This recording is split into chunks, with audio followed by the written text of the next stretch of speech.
Hi everyone. So this is going to be episode number 2, that is test your knowledge. Obviously for CFA level 2 candidates appearing in May 2025. आज के video में हम लोग क्या करेंगे कि अलग अलग टॉपिक से क्वेश्चंस को पिकअप करेंगे, राइट? ऑफ कोर्स रिवाइज करते हुए एंड साइमल्टेनियसली आपको भी पार्टिसिपेट करना पड़ेगा so that you can also assess कि whether your preparation is up to the mark और not, right? Different topics different questions वैसे।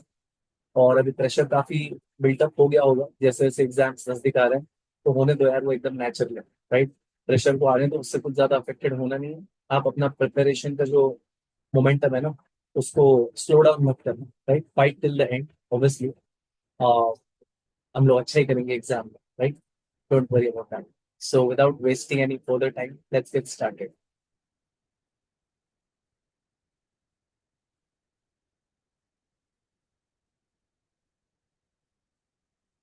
एंड पहले एपिसोड से भी काफी लिंक्ड रहेगा, राइट? पहला एपिसोड होप यू रिमेम्बर, जहाँ पे बहुत सारे टॉपिक्स को हम लोग ने इंट्यूटिवली टच किया था, राइट? तो I think they started with bonds.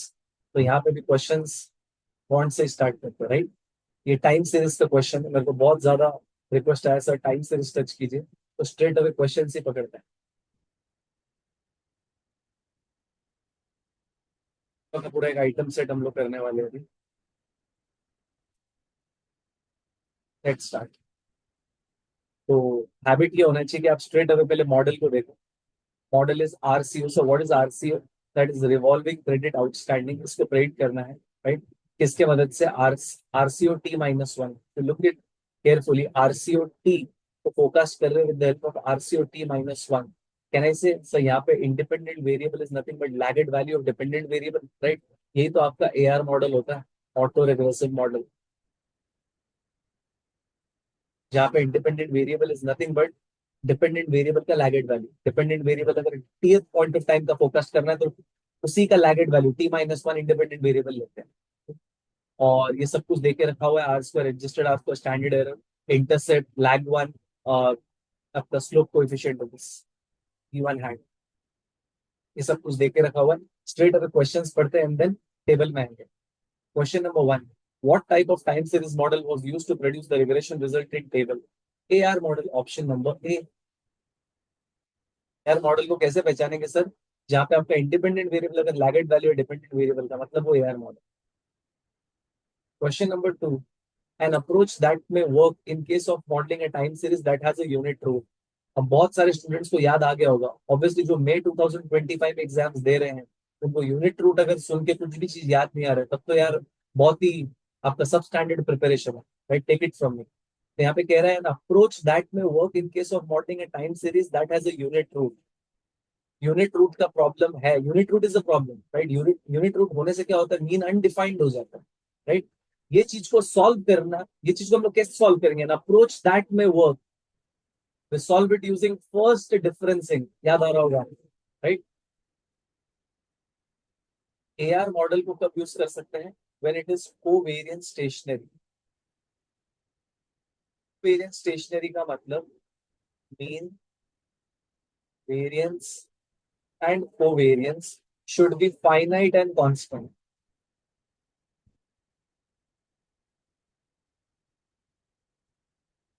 और अगर टाइम सीरीज डेटा में यूनिट रूट का प्रॉब्लम है, तो इसका मतलब मीन सर फाइनाइट नहीं होता है, मीन इनफाइनाइट होता है।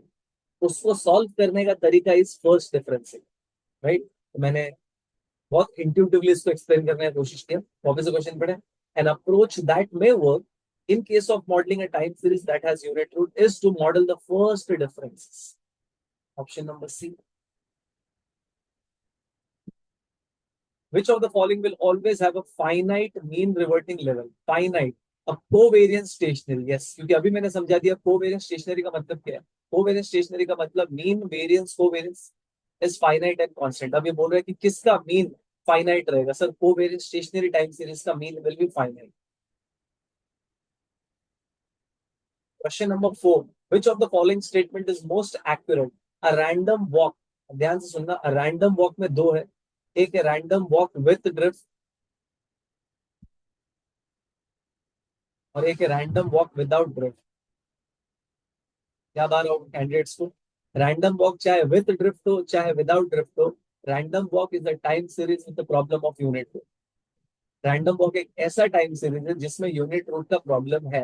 अगर यूनिट रूट का प्रॉब्लम है, इसका मतलब कोवेरिएंट स्टेशनरी नहीं है, इसका मतलब मीन फाइनाइट नहीं है, इनफाइनाइट है।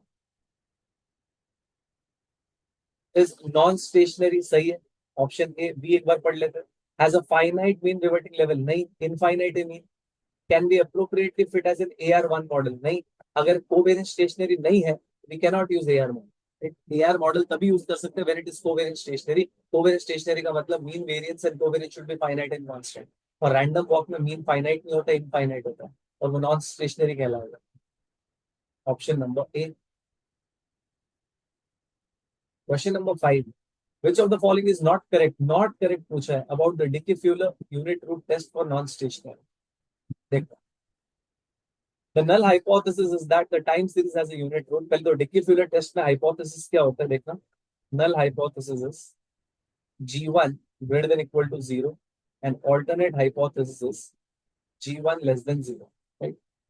अब एकदम डिटेल में तो कैसे एक्सप्लेन करना पॉसिबल ही नहीं है यहाँ पे, तो इतना याद रखना। नल हाइपोथेसिस जो G1 ग्रेटर देन और इक्वल टू 0 बोल रहा है ना, अगर इसका मतलब नल कह रहा है कि यूनिट रूट का प्रॉब्लम है, ये ध्यान रखो।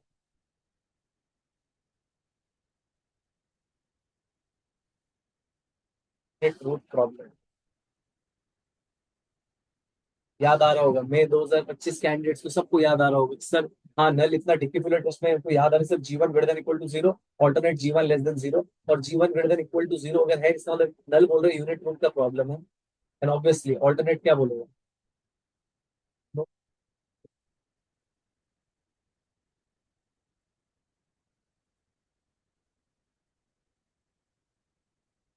अब एक बार ऑप्शन ए को वापस से पढ़ते हैं। The null hypothesis is that the time series has a unit root. सही बोल रहा है, राइट। नल तो कह रहा है यूनिट रूट का प्रॉब्लम है। ऑप्शन ए तो करेक्ट है, अपने को नॉट करेक्ट ढूंढना है। B, a hypothesis test is conducted using critical value computed by Dickey and Fuller in place of a conventional t-test values। Yes, इसमें हम लोग क्लियर कट बोलते हैं समझाते हुए कि डिक्की फ्यूलर टेस्ट में जो क्रिटिकल वैल्यूज आते हैं ना, वो नॉर्मल टी टेबल से नहीं निकलता है, वो डिक्की फ्यूलर टी टेबल से निकलता है। DF t table. Option number B भी सही कह रहा है।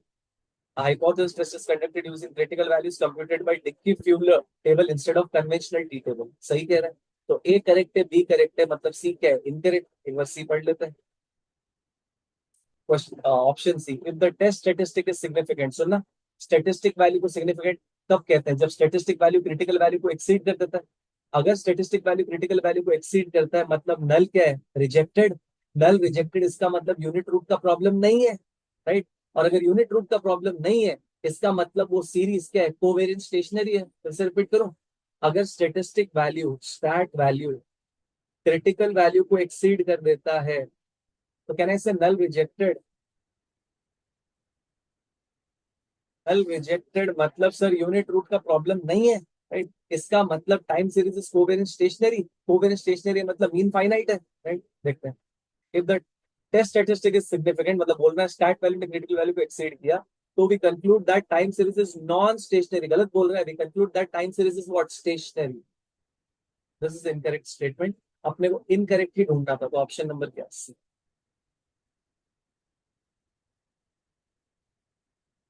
डिफरेंटली मैंने ये आइटम सेट पकड़ा है क्योंकि इसमें ना काफी अच्छा खासा रिवाइज हो जाता है AR मॉडल का, राइट। तो ये था आपका पॉइंट्स का। अब स्ट्रेट अवे आते हैं डेरिवेटिव्स में। देखो दूसरा क्वेश्चन डेरिवेटिव्स का। इम्प्लाइड वॉलेटिलिटी का ऐसा कॉल्स किसके ऊपर? On blue incorporation stock are currently traded at an implied volatility of 22%, right. अभी जो कॉल ऑप्शन का प्राइस चल रहा है ना, उस पर अपन ने इम्प्लाइड वॉलेटिलिटी फाइंड आउट किया तो 22% निकला। और trader estimates that the future volatility will actually be closer to 25%। Trader को लग रहा है कि यार बाद में जाके वॉलिटिलिटी गिरने वाला है कि बढ़ने वाला है? बढ़ने वाला है। अभी के प्राइस पे 22% है, ये बोल रहा है आगे जाके और वॉलिटिलिटी बढ़ने वाला है। तो वॉलिटिलिटी बढ़ने वाला है, तो अपने को क्या करना चाहिए? ऑप्शन को बाई करना चाहिए कि ऑप्शन को सेल करना चाहिए? तो ऑप्शन को बाई करना चाहिए। ये तो लेवल 1 के नॉलेज से भी कर सकते हैं अपन, बिकॉज ऑप्शन का prices are positive function of volatility. तो capitalize on her believe the trader should change her model बोल रहा है, बी बोल रहा है buy calls on blue stock. ये बोल रहा है राइट कॉज, बोल रहा है सी माइनस, सी माइनस करेंगे तो लुट जाएंगे। अगर जैसा अपन ने सोचा या अपने मॉडल ने क्या बोला आगे वॉलिटिलिटी बढ़ने वाला है, और तुमने सी माइनस कर दिया और एक्चुअल में वॉलिटिलिटी बढ़ गया, तो ऑप्शन का प्रीमियम बढ़ेंगे और सी माइनस में तो हेवी नुकसान होगा। राइट, समझ में आ रहा होगा। लेवल टू कैंडिडेट्स को इतना push is more than enough. Right,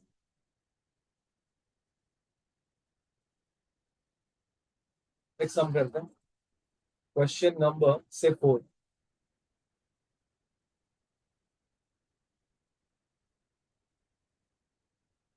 The delta of a put is minus 0.43. Okay. If the price of the underlying stock increases from 40 to 44, put option के case में अगर underline का price बढ़ता है तो कहने से put option is less valuable, put का प्राइस गिरेगा। कॉमन सेंस वाला बात बोल रहा हूँ। राइट, अंडरलाइन का प्राइस बढ़ गया तो पुट ऑप्शन का प्राइस गिर जाएगा। The price of the put option increases तो हो ही नहीं सकता। बी भी बोल रहे डिक्रीजेस, सी भी बोल रहे डिक्रीजेस, तो डिक्रीजेस ही होगा। अब डिक्रीजेस कितने से होगा सर? तो मोटा मोटी अगर बात करें तो 4 से बढ़ गया अंडरलाइन। देखा आपको, चेंज इन ऑप्शन का प्राइस विल बी, अंडरलाइन में चेंज कितना हुआ, 4 का इंटू डेल्टा कितना है, 0.43। ऑब्वियसली माइनस 0.43, एक बार माइनस को ड्रॉप करवा, 4 इंटू 0.43, तो सर 1.72 से पुट का प्राइस गिरना चाहिए। राइट, अप्रोक्सीमेटली 1.72, वाला 1.72, option number C. Just second, पानी पी लेता हूँ।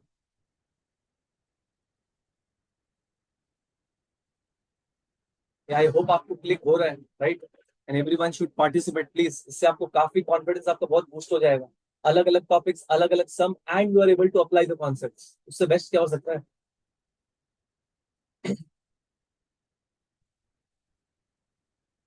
अब आ रहे फिक्स्ड इनकम में। फिक्स्ड इनकम का एग्जाम्पल 3 क्रेडिट स्कोरिंग के ऊपर है। इसके ऊपर का जो थियरी डिस्कशन है वो एपिसोड 1 में कर चुका हूँ।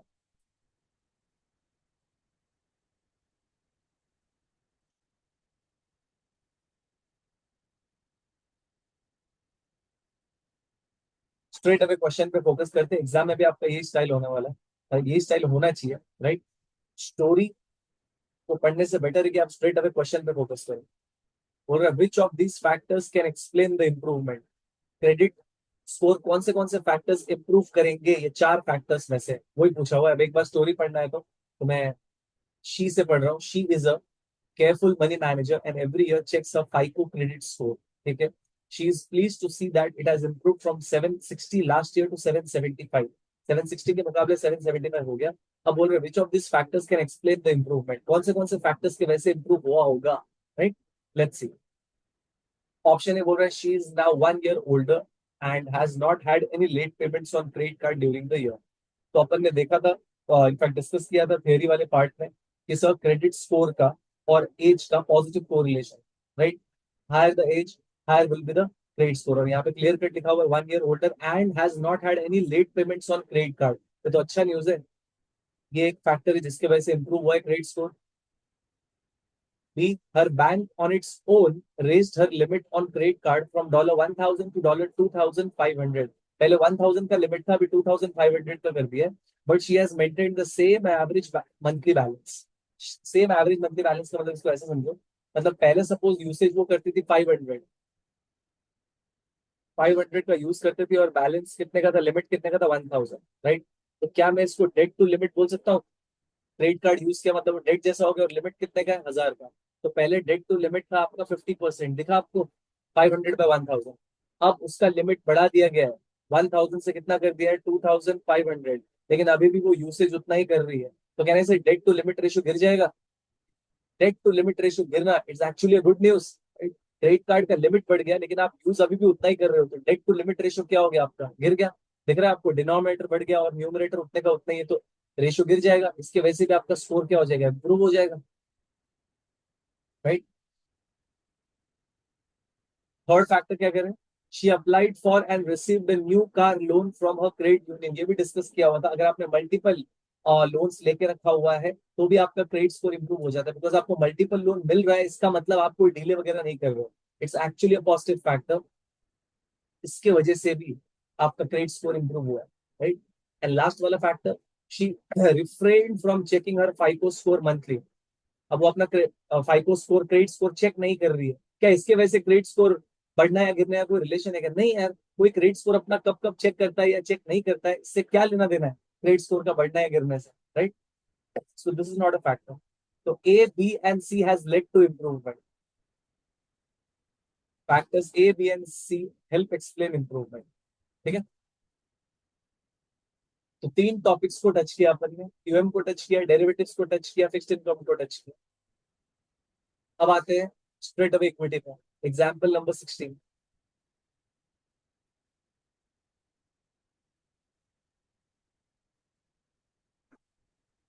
Valuing a stock with H model. H model के ऊपर डिस्कशन हम कर चुके हैं, राइट? एक स्टोरी पढ़ते हैं। इनफैक्ट सिंस यहाँ पे बोल ही दिया है यूजिंग एच मॉडल, तो फॉर्मूलाज आपको पता होना चाहिए। सर, इंट्रिंसिक वैल्यू का फॉर्मूला विद एच मॉडल या यूजिंग एच मॉडल क्या है? It is current dividend D0, उसको कंपाउंड करेंगे with 1 + GL, growth in long term, right, perpetual growth, divide by RE - GL। ये वाला एक पार्ट हुआ, plus D0 into H bracket है। शॉर्ट टर्म में क्या ग्रोथ हो रहा है, that is abnormal growth, minus long run में क्या ग्रोथ हो रहा है, डिवाइड बाई RE - GL। किसी को अगर फॉर्मूला ही ध्यान में नहीं है तब तो यार बर्बादी हो गई, right? This is how we calculate IB0 as per H model. कुछ नहीं करना, फिगर्स को पुट करना। बाय द वे एच क्या है sir? H is nothing but your N/2। देखो, the current share price is 41.70, the current dividend is euro 1.77, तो D0 आ गया आपका 1.77। The initial dividend growth rate is 7%, initial dividend growth rate 7%, declining linearly. ये language clear cut बोल रहा है कि आपको एच मॉडल यूज करना चाहिए। Linearly during a 10 year period, n आपका 10 है, to a final and perpetual growth rate of 4%। 4% आपका लॉन्ग टर्म ग्रोथ रेट है, तो इसको कंपाउंड करेंगे 4%, that is 1.04, divide by required rate of return देके रखा हुआ देखो 8%, 8% minus 4%, plus current dividend is 1.77। H क्या है आपका? N/2। एन कितना है? 10। 10/2 इज व्हाट? 5 ब्रैकेट में। शॉर्ट रन ग्रोथ रेट कितना है? 7%। और लॉन्ग रन ग्रोथ रेट कितना है? -4%, डिवाइड बाई 8% माइनस 4%। तो सॉल्व करते हो, तो 1.77 इंटू 1.04 डिवाइड बाई 4%, तो कर रहा हूँ स्टो 1। And second is 1.77 into 5 into 3% कर रहा हूँ, divide by 4% plus RCL 1, 52.65 something, 52.65 something. This got to be the answer. ठीक है, आंसर में 52.75 समथिंग लिखा हुआ, बट ठीक है, ओके, राइट? ये था आपका इक्विटी वैल्यूएशन। अब स्ट्रेट अवे जंप कर रहे इकोनॉमिक्स में, right? This how you should develop your confidence कि यार कुछ सब इसका कर लिया, कुछ सब इसका उठा दे, कुछ सब इसका उठा दे, कुछ सब इसका उठा दे, कितना याद आ रहा है मेरे को, right? Estimating potential GDP growth rate. चलो देखते हैं। पहले तो एक second, estimating potential GDP growth rate सुनते ही आपको ध्यान में आना चाहिए कि यार ये कैसे कैलकुलेट करते हैं अपन। यहाँ पे GY, that is growth of potential GDP growth, in fact potential GDP growth rate is equal to GT, growth rate in technology, जिसको कहते हैं टोटल फैक्टर प्रोडक्टिविटी का growth rate, plus alpha into GK। GK stands for growth rate of capital, alpha stands for capital share of output, plus 1 - alpha. 1 - alpha stands for labour share of output into growth rate of labour. ये equation ध्यान में आ ही जाना चाहिए जब कहीं भी question पूछ लिया कि यार पोटेंशियल GDP का ग्रोथ रेट कैलकुलेट करना, तो it is growth rate of technology plus alpha into growth rate of capital plus 1 - alpha into growth rate of labour. What is alpha? It is capital share of output, right? What is GK? Growth rate of capital. What is 1 - alpha? It is labor share of output, right? Let's see. So and so is an emerging market economy where labour cost accounts for 60% of the total factor cost, ये आपका 1 - alpha 0.6, जो मैंने बोला ना, labour share of output, ये देकर रखा हुआ है 0.6। अगर ये 0.6 है तो obviously capital share of output कितना होगा, 0.4। ध्यान आ रहा होगा। The long term trend for labour growth, क्या लिखा है, the long term trend of labour growth 1.5% growth rate of labour देके रखा हुआ है, into 1.5% into 1.5। Capital investment has been growing at 3%, growth rate of capital देके रखा हुआ है 3। The country has benefited greatly from borrowing the technology of more developed countries. Total factor productivity is expected to increase by 2%. Growth rate of technology देके रखा है, मैंने बोला ना, ग्रोथ रेट ऑफ टेक्नोलॉजी बोलेंगे या फिर टोटल फैक्टर प्रोडक्टिविटी का ग्रोथ रेट बोलेंगे। अब कुछ नहीं, फिगर्स हमने पुट कर दिया है, जस्ट डू इट ऑन कैलसी। 0.4 into 3 plus 0.6 into 1.5 plus 2, so it's coming to 4.1%. 1%.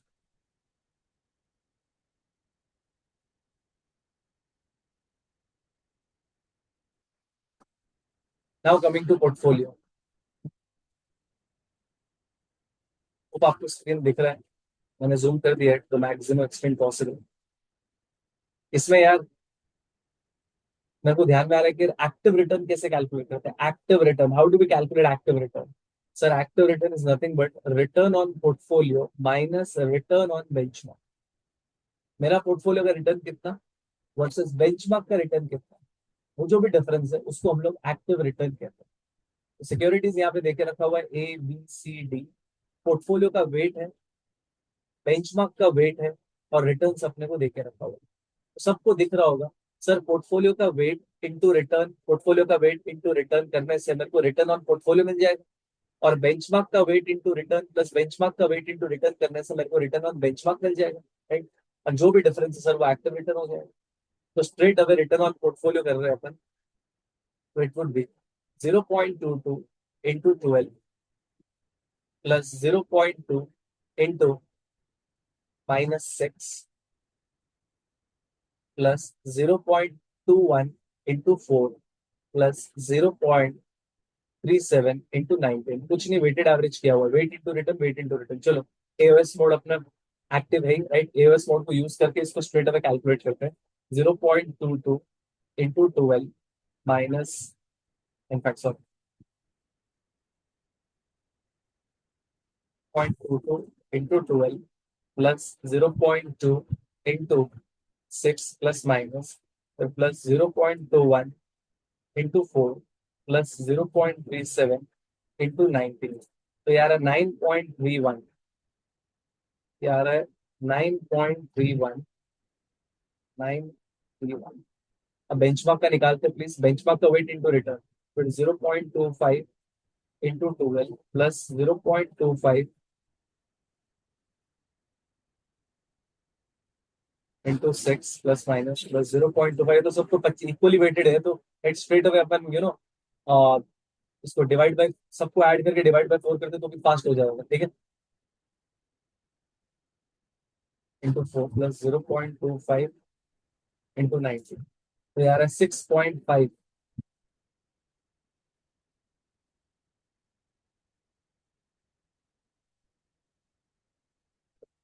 I made mistake, यार है 7.25, तो 9.31 minus 7.25, 9.31 minus 7.25, 2.06% is your active return, right. 2.05 बोला है, 2.06, ठीक है। तो देखो 7.25 और ये है आपका 9.31। तो बॉन्ड्स का टाइम सीरीज, फिर चले गए अपन आई थिंक इक्विटी में, फिर आपका फिक्स्ड इनकम में, फिर पोर्टफोलियो में, यही फ्लो था अपना। फिर डेरिवेटिव्स, या बॉन्ड्स के बाद अपना डेरिवेटिव्स था, फिर फिक्स्ड इनकम, फिर इक्विटी, फिर इकोनॉमिक्स, फिर पोर्टफोलियो। नाउ लेट्स सी क्या आता है सरप्राइज। अब आ गए कॉर्पोरेट इशूअर में। कॉर्पोरेट इशूअर में अपने को क्या फाइंड आउट करना है, cost of debt find out करना है यूजिंग मैट्रिक्स प्राइसिंग, राइट। पहले स्टोरी पढ़ते हैं एंड देन देखते हैं कैसे इसको टैकल करेंगे। Revis Solutions is a technology provider for the healthcare sector. Tilak CFA is trying to estimate the cost of debt, which represents 30% of Revis capital structure. Debt का weight दे दिया 30%. और Revis के capital structure में जो debt है उसका characteristics सब बोल रहा है. The 6-year double B rated debt is thinly traded, infrequently traded. Tilak collects data shown here on similar double B rated securities that have liquid markets. ये तो आपको पता ही है मैट्रिक्स प्राइसिंग का मतलब क्या होता है सर. लिक्विड बॉन्ड्स या लिक्विड डेट के मदद से हम इनलिक्विड डेट का यील्ड निकालते हैं. राइट, यही तो है मैट्रिक्स प्राइसिंग. सिमिलर डेट कौन सा है देखो यहाँ पे कंपनी देख के रखा हुआ है SDML. राइट, फर्स्ट लेटर बोल रहा हूँ. सिल्वा, डेसो, मैनफ्रेड एंड लेस्टर. राइट, सिल्वा और डेसो के जो बुक्स में डेट है उनका भी मेच्योरिटी क्या है 4 साल. इनफैक्ट उनका भी बोलना नहीं चाहिए, उनका मेच्योरिटी है 4 साल. और लास्ट के दो जो मैनफ्रीड एंड लेस्टर है उनका डेट का मेच्योरिटी है 7 साल. ठीक है, प्राइस देके रखा हुआ है. तो एक काम करते हैं कि सारे जो डेट्स है ना इनके वाईटीएम्स निकालते हैं, यील्ड निकालते हैं. ये तो लेवल 2 कैंडिडेट के लिए सबसे इजी अफेयर होने वाला है to calculate the yield. Right, चलो पहले वाले का यील्ड निकालो. कैसे निकालेंगे? प्राइस देके रखा हुआ है 99.45. तो 99.45 प्लस माइनस करेंगे पीवी. कितने साल का डेट है? 4 को कर देंगे एन. कूपन रेट है 5%. तो 100 का 5% देके रखा हुआ है. पार वैल्यू को 100 कंसिडर करना है. 100 का 5% इस 5 को पीएमटी, 100 को करेंगे FV, CPT I by Y करेंगे तो यार है 5.1557. तो 5.16 करवा. डेसो का यील्ड निकाल रहे हैं. प्राइस कितना है? 101.75 प्लस माइनस पीवी. एन तो 4 ऑलरेडी फीडेड है. 6 को पीएमटी कर रहा हूँ, सीपीटी आई बाई वाई. तो दिस इज 5.50%. अब मैनफ्राइड का यील्ड निकाल रहे हैं. 110 प्लस माइनस पीवी कर रहे हैं. 7 को एन करना पड़ेगा, 7 को पीएमटी करना पड़ेगा और 100 तो एफपी में है ही. CPT I by Y it is coming to 5.2557. तो 5.26 करो. लास्ट वाला लिस्टर का 114 plus minus PV. 7 N already period है. 8 को पीएमटी करना पड़ेगा, सीपीटी आई बाई वाई. तो इट इज कमिंग टू 5.53%. पहले तो जो भी सिमिलर कंपनीज है ना उनका मैंने यील्ड निकाल लिया. अब 4 साल वाले सर दो हैं. एक सिल्वा का भी 4 साल है, डेसो का भी 4 साल है. मेरे को एक चाहिए. राइट, 4 साल वाला एक यील्ड चाहिए. तो कुछ नहीं, ये दोनों यील्ड का एवरेज कर दूंगा मैं. ये दोनों यील्ड का एवरेज. और 7 साल वाले भी दो है तो ये दोनों यील्ड का एवरेज. राइट, यहाँ पे कर रहा हूँ 4 year yield is equal to average कर रहा हूँ मैं 5.16 प्लस 5.50 डिवाइड बाई 2. ये है आपका 5.33%. और 7 ईयर का यील्ड 5.26 प्लस 5.53 डिवाइड बाई 2. ये 5.39 समथिंग है. ठीक है, चलो 5.40 का. तो 4 साल का यील्ड आ गया मेरे को सिमिलर कंपनी का. 7 साल का यील्ड आ गया मेरे पास सिमिलर कंपनी का. मेरे को तो सर 6 साल का चाहिए क्योंकि मैं जिस कंपनी का कॉस्ट ऑफ डेट ढूंढ रहा हूँ ना उसके बुक्स में तो 6 ईयर का डेट है. तो 4 और 7 के मदद से क्या 6 साल का डेट का यील्ड निकाला जा सकता है? Yes sir. करने का स्टाइल क्या है सर? 4 से 7 यील्ड में कितने का डिफरेंस है? 5.40 माइनस 5.33. 3 साल का गैप है तो यील्ड में डिफरेंस डिवाइड बाई 3. कहां से है? 7 - 4. मेरे को चाहिए गैप पर ईयर. 4 से 7 3 साल का गैप. सर ये 3 साल के गैप के लिए यील्ड में कितने का डिफरेंस है? तो न्यूमरेटर है यील्ड में कितने का डिफरेंस है डिवाइड बाई 3 साल का गैप. तो मेरे को गैप पर ईयर मिल जाएगा ना. तो 5.4 minus 5.33 divide by 3. This is 0.023. अब या तो तुम 4 से 6 में जा सकते हो या तो 7 से 6 में आ सकते हो, जैसे आपको जाना है जाओ. 4 से 6 में अगर जाना है देखो 6 year yield equal to 4 year yield कितना है? 5.33% प्लस गैप पर ईयर कितना है? 0.023%. राइट, इंटू 2 करना पड़ेगा. क्योंकि 5.33 प्लस में 0.023 किया तो मैं 5 में पहुंचूंगा. फिर और एक बार 0.023 करूंगा तो मैं 6 में पहुंचूंगा. Plus 0.023 into 2,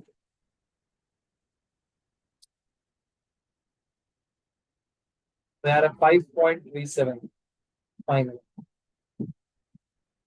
5.37%, right.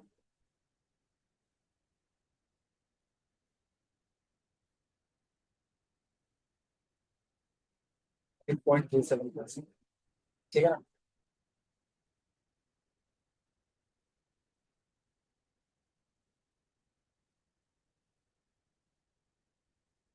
अब आते हैं ऑल्टरनेटिव इन्वेस्टमेंट्स में। Model quiz 31.1, question number 1, let's read out. A lender is willing to make a 10% interest only loan. Interest only loan का मतलब क्या है? कि सब कूपन कूपन कूपन कूपन ही मिलेगा और लास्ट में प्रिंसिपल रिपेमेंट होगा, नहीं क्या? राइट। ईएमआई जैसा नहीं, ईएमआई में तो प्रिंसिपल प्लस कूपन दोनों होता है ना। यहाँ पे इंटरेस्ट ओनली लोन है, मतलब वो बोल रहे हैं कि interest interest interest interest and last में प्रिंसिपल। फिर से पढ़ रहे हैं। A lender is willing to make a 10% interest only loan on a property as long as the debt service coverage ratio is at least 1.6. Okay. Debt service coverage ratio at least 1.6 चाहिए. And the loan to value ratio does not exceed 80%. The maximum loan amount, if the property has an NOI, stands for net operating income, of $2 lakhs and was recently appraised at $15 lakh is closest to. फिर से पढ़ रहा हूँ। The maximum loan amount if अगर property का NOI $2 lakh है और property अभी रिसेंटली अप्रेज हुआ है, रिसेंटली उसको हमने वैल्यू किया हुआ है कितने पे, $15 लाख में, इज क्लोजेस्ट टू। तो बोल रहा है मैक्सिमम लोन अमाउंट कितना मिलना चाहिए, राइट। ये एकदम टिपिकल सम होता है ऑल्टरनेटिव इन्वेस्टमेंट्स में, जहाँ पे लोन अमाउंट कैसे डिसाइड करते हैं? It is lower of loan as per debt service coverage ratio, comma, in fact और कर देता हूँ, और loan as per LTV, as per LTV ratio. तो अपने को इसमें दो कैलकुलेशन करना पड़ेगा। पहले ये देखना पड़ेगा कि डेट सर्विस कवरेज रेशियो को देखते हुए कितने का लोन अलाउड है, फिर लोन टू वैल्यू रेशियो को देखते हुए कितने का लोन अलाउड है, दोनों में से विच एवर इज लोअर वो फाइनल लोन अमाउंट होगा, राइट। लेट्स सी, पहले डेट सर्विस कवरेज रेशियो पे फोकस करते हैं। डेट सर्विस कवरेज रेशियो का फॉर्मूला इज NOI, ऊपर में इनकम, नीचे में डेट सर्विस, नीचे में डेट सर्विस।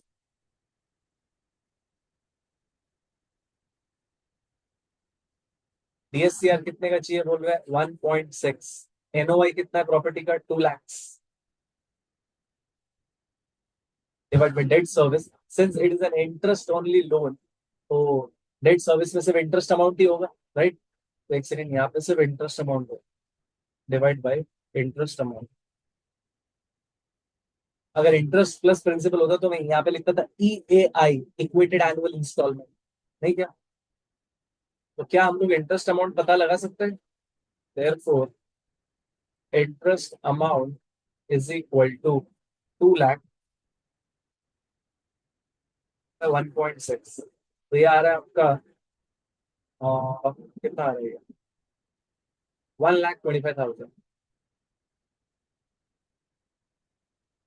इंटरेस्ट अमाउंट हम लोग इस तरीके से फाइंड आउट करते हैं, राइट। DSCR का फॉर्मूला लिखा, NOI था, DSCR था, इंटरेस्ट अमाउंट कितना? इंटरेस्ट अमाउंट आ गया 1,25,000। अगर इंटरेस्ट अमाउंट 1,25,000 है तो लोन कितने का होगा एज पर DSCR? ध्यान दो प्लीज क्वेश्चन को। A lender is willing to make a 10% interest only loan on a property as long as the debt service coverage ratio is at least 1.6, right? तो date service coverage ratio अगर 1.6 है तो interest amount आएगा 1,25,000, और interest rate क्या है? 10%। if interest rate is 10% और interest amount is 1,25,000, तो कहने से लोन अमाउंट इज 12,50,000। तो यार लेवल टू कैंडिडेट्स के लिए इतना बोलना इस काफी है। इंटरेस्ट अमाउंट 1,25,000, इंटरेस्ट रेट 10%, तो लोन अमाउंट कितना होगा? 12,50,000। नहीं सर, नहीं समझा। तो लोन अमाउंट, एकदम स्लो कर रहा हूँ, loan amount into interest rate, loan amount में इंटरेस्ट रेट को मल्टीप्लाई करेंगे तो इंटरेस्ट अमाउंट आएगा 1,25,000। हमारे पास इंटरेस्ट रेट है कितना है? 10%। लोन अमाउंट को एक्स कर रहे हैं, is equal to 1,25,000 therefore x is equal to 1,25,000 divide by 10%, तो यह आएगा 12,50,000। Loan amount as per DSCR is 12,50,000। तो सर यही फाइनल आंसर हो गया, 12,50,000 को टिक करना है बी? नहीं, लोन अमाउंट कैसे डिसाइड होता है? Lower of loan amount as per DSCR और loan as per LTV, right? अब LTV के हिसाब से कितना लोन आ रहा है? लोन टू वैल्यू रेशियो कितना? 80%। मतलब क्या बोल रही है? वैल्यू का 80% लोन देंगे, देखो ना, loan divide by value is equal to 80%, right? तो 80, समझा? Loan divide by value is equal to 80%, इसका मतलब loan amount is equal to 80% into value. तो वैल्यू का 80% लोन देंगे, राइट? वैल्यू कितना है? क्लियर कट यहाँ पे लिखा हुआ है, and was recently appraised at 15 lakh. तो 15 लाख का 80% कितना होता है? यहाँ पे लिख रहा हूँ मैं, loan as per LTV 80% of 15 lakh, 80% of 15 lakh is 12 lakh. LTV के हिसाब से 12 लाख, तो विच एवर इज लोअर, तो लोन अमाउंट कितना होगा? 12 लाख। क्वेश्चन नंबर,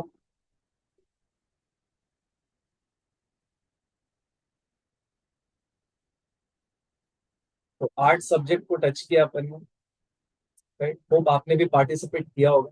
इससे सही मायने में कॉन्फिडेंस बहुत बूस्ट आ जाता है। एक सबकॉन्शियस माइंड में एक ऐसा लगता है कि हाँ यार, सारी चीजें मेरे को भी याद है, मैं भी पार्टिसिपेट कर पाया, राइट? तो this was your episode number 2, जहाँ पे focus was on, purely on question solving, right? Test your knowledge. यहाँ पे मैं स्टॉप कर रहा हूँ ये क्लास। चलो, थैंक यू।